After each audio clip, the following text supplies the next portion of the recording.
Već godinu dana probija se tunel kroz Biokovo, no planove građevinara pomrsio je rijedak prirodni fenomen. Tijekom probijanja naišli su na veliku špilju, pa će usred tunela morati graditi i most. Priču s Biokova donosi Marinko Čavar. U srcu Biokova, nakon godinu dana proboja tunela kroz planinu, radnici su nedavno naišli na neobično otkriće. 1400 metara od sjevernog portala tunela, otprilike iznad nas je 800 metara nadsvođa, dakle Biokova, ispod nas izmjereno 250 metara dubina kaverne ili špilje otkrivene ovdje.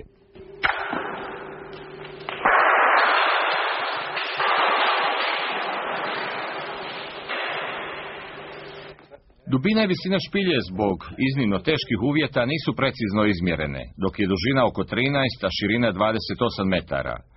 U koštac sa zahtjevnim radovima u špilji uskoro će se ozbiljno uhvatiti građevinari. Speleolozi su pregledali špilju, geodetski snimili, ispitali stjenke te napravili podloge projektantu da projektira projekt sanacije, odnosno nekakav most će to vjerojatno biti zbog izrazito velike dubine špilje. Iako je izgradnja mosta u tunelu rijedak građevinski zahvat, radovi zbog toga ne bi trebali kasniti. Istodobno traje probijanje tunela sa sjeverne i južne strane Biokova. Biće dug 4250 metara, završen do 2011. godine, a njegovim probojem skratit će se put od Zabiokovlja i susjedne Bosne i Hercegovine do mora s gotovo sat i pol na samo 30 minuta.